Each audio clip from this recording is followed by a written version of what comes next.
Selamat bertemu dengan pelajar dan guru sekolah sahabat di mana saja Anda berada. Tayangan ini membahas tambahan pelajaran sekolah sahabat ke-6 yang berjudul Juru Selamat yang Penuh Kasihan. Ayat tema terdapat di dalam Injil Matius, pasal yang ke-9, ayat yang ke-36. Melihat orang banyak itu, tergeraklah hati Yesus oleh belas kasihan kepada mereka, karena mereka lelah dan terlantar seperti domba yang tidak bergembala. Pokok pikiran, Yesus senantiasa melayani kebutuhan manusia. Apakah yang bisa kita ikuti dari teladannya yang dapat membantu kita untuk melakukan hal yang sama? Matius pasal yang ke-11 ayat 28 dan 29. Marilah kepadaku semua yang letih lesu dan berbeban berat. Aku akan memberi kelegaan kepadamu. Pikulah kuk yang kupasang dan belajarlah padaku, karena aku lemah lembut dan rendah hati, dan jiwamu akan mendapat ketenangan. Belas kasihan memotivasi setiap segi pelayanan Kristus. Ia melayani semua golongan manusia tanpa membeda-bedakan status sosial, jenis kelamin, atau warna kulit. Di dalam hidupnya, ia menunjukkan kasih dan pengampunan yang tidak ada batasnya, dan yang paling hebat adalah kematiannya di kayu salib, membawa dengan dirinya sendiri hukuman atas dosa-dosa kita. Pekan ini kita akan mempelajari lebih dalam tentang Yesus dan bagaimana ia melayani, juga mempelajari apa yang dapat membantu kita sementara kita melayani. Berikut kita akan bahas orang Samaria yang murah hati, yang terdapat di Injil Lukas pasal yang ke-10 ayat yang ke-25 sampai yang ke-37. Yang menjadi pertanyaan, mengapakah ahli Taurat bertanya kepada Yesus, siapakah sesama manusia atau tetangga yang harus kita kasihi? Imam, rabi, dan tua-tua sering kewalahan memberi definisi siapakah yang tergolong sebagai sesama manusia.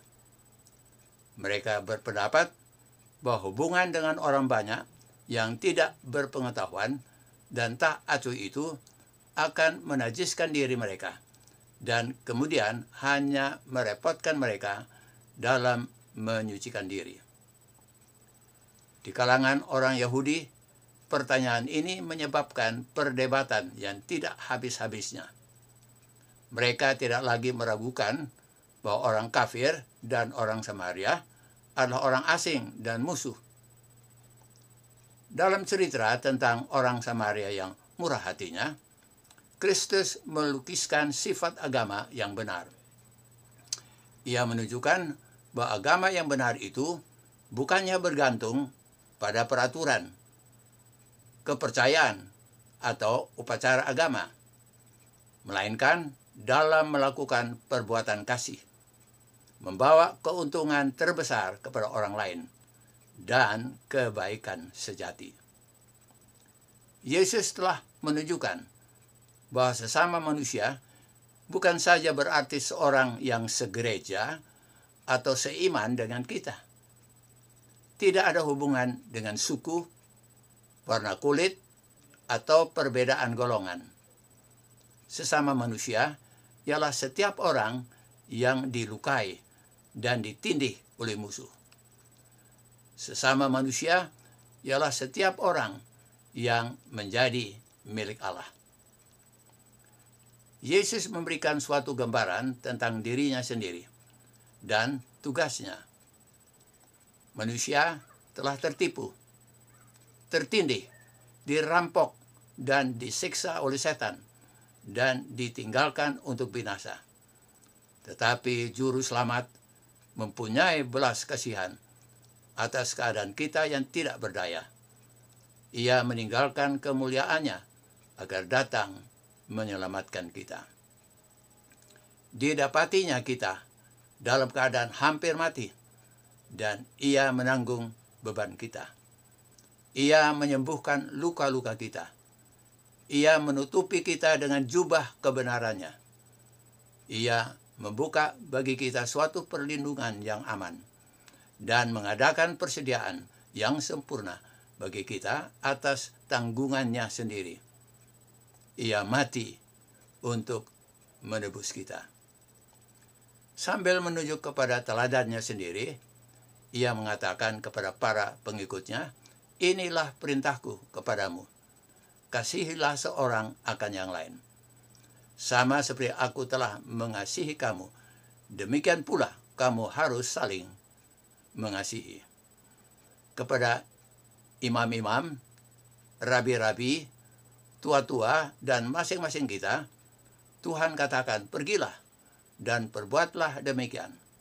Berbuat, dan bukan sekedar mengatakan saja. Berikut kita akan bahas tentang sentuhan pribadi. Sementara Injil mencatat bahwa Yesus berbicara kepada orang banyak yang terdiri dari ratusan atau ribuan pendengar, seringkali juga ada waktu-waktu di mana ia berbicara dengan para pendengar yang hanya satu atau dua orang saja. Umpamanya, percakapan dengan Nikodemus yang terdapat di dalam Injil Yohanes pasal yang ketiga. Atau perempuan Samaria di sumur Yakub, Injil Yohanes pasal yang keempat. Murid-murid di jalan menuju ke Emmaus, Injil Lukas pasal yang ke-24.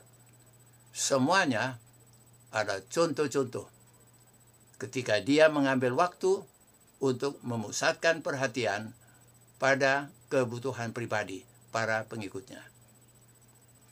Keintiman percakapan pribadi sering kali memungkinkan terjadinya fokus yang lebih baik dan komunikasi langsung. Pendeta Shun dari General Conference sewaktu memberikan pelatihan anggota bekerja atau penginjilan perorangan beberapa tahun yang lalu, menekankan bahwa setiap orang adalah calon kerajaan sorga. Itu sebabnya kebiasaannya ialah selalu mencari kesempatan untuk membagi percaya kepada siapa saja ia bertemu. Sekali peristiwa, dalam perjalanannya menumpang kereta api, ia duduk berseberangan dengan seorang biarawati. Ia berusaha melibatkan wanita itu dalam percakapan. Tetapi wanita tersebut diam 1000 bahasa. Komunikasi nampaknya hanya berlangsung satu arah saja. Beberapa waktu kemudian, Pendeta Shun diundang ke sebuah kota untuk meresmikan gereja Advent yang baru. Setelah beliau turun dari kereta api, ia disambut oleh panitia. Seorang wanita tampil ke depan untuk mengalung bunga. Ia kemudian bertanya kepada Pendeta Shun, apakah masih mengenal dia? Ia adalah biarawati di kereta api yang diajak untuk berbicara, tetapi tetap bungkam. Ketika itu, menurut kebiasaan ordennya, ia sedang menjalani masa bungkam. Tetapi pembicaraan Pendeta Shun, ia perhatikan dan tidak lupa. Sebagai tindak lanjut perhatiannya itu, ia menyelidiki Alkitab dan menghadiri KKR yang diadakan di kota kediamannya, yang berakhir dengan baptisannya. Tidak heran bahwa moto yang ditekankan Pendeta Shun adalah